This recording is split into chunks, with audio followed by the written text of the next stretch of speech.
Hello guys, welcome to my channel smart Begum. ఇవాళ video వచ్చేసి నేను లైనింగ్ పీస్ని బ్లౌజ్ పీస్ మీద పెట్టేసి ఎలా కట్ చేసుకోవాలో, హ్యాండ్స్కి జాయింట్స్ లేకుండా ఎలా తీసుకోవాలో చూపించబోతున్నాను. ముందుగా అయితే బ్యాక్ పీస్ని అయితే కట్ చేసేసుకుందాం మనం.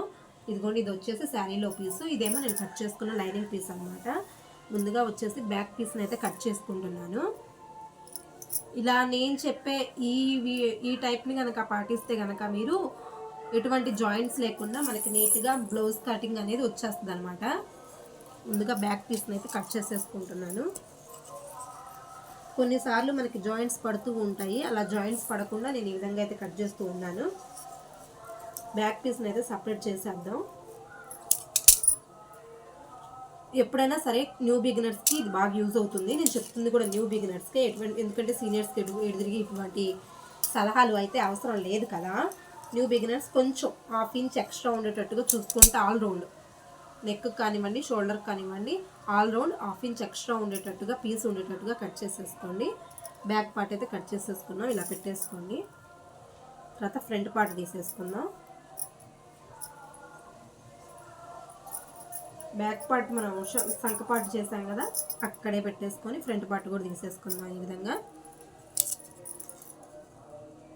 ఇలా కట్ చేసుకోవడం వల్ల మనకి క్లాత్ సేవ్ అవుతుంది అనమాట. హ్యాండ్స్కి అయితే జాయింట్స్ అనేవి పడవు అసలు. అండ్ అది కాకుండా షేప్ పట్టీలకు కానివ్వండి, మనకి టెన్షన్ లేకుండా ఈజీగా కట్ చేసేసుకోవచ్చు. ఇదిగోండి, బ్యాక్ పార్ట్ ఫ్రంట్ పార్ట్ రెండు అయితే కంప్లీట్ అయిపోయినాయి. నెక్స్ట్ వచ్చేసి హ్యాండ్స్ కట్ చేసేసుకుందాం. హ్యాండ్స్కి ఇలా ఫోల్డింగ్ తిప్పేసుకోండి. ఇలా తిప్పేసుకొని ఉన్న క్లాత్ని ఇలా పెట్టేసుకోండి. ఇదిగోండి, 4 ఫోల్డ్స్ వచ్చాయి. చక్కగా ఇలా కట్ చేసుకున్నామంటే మనకి హ్యాండ్స్ జాయింట్ పడవు. ఇక్కడ ఈ మిగిలిన క్లాత్ని మనం షేప్ పట్టీస్కి వాటికి యూజ్ చేసేసుకోవచ్చు.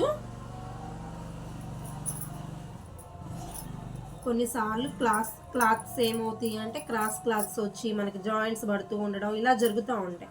ఇలా కటింగ్ చేసుకున్నామంటే కనుక మనకి ఎక్కడ జాయింట్స్ అనేవి పడవు.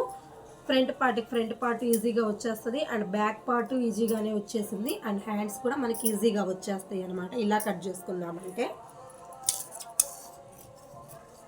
న్యూ బిగినర్స్ కొన్నిసార్లు తెలిసి తెలియక క్లాత్ని ఎలా అడ్జస్ట్ చేసుకోవాలో తెలియక ఈ విధంగా చేసుకుంటూ ఉంటారు. ఇదిగోండి, హ్యాండ్స్కి జాయింట్స్ పడవు, అండ్ ఎక్స్ట్రా కొంచెం ఒక హాఫ్ ఇంచ్ ఎక్స్ట్రానే ఉంది క్లాత్. స్టిచ్చింగ్కి కూడా సూపర్గా సరిపోతుంది.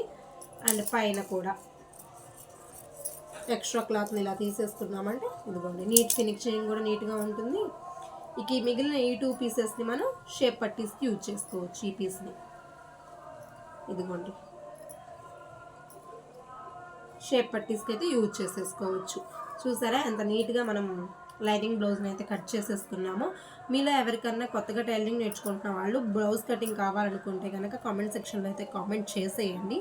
నేను మీకు బ్లౌజ్ కటింగ్ అనేది అప్లోడ్ చేస్తాను.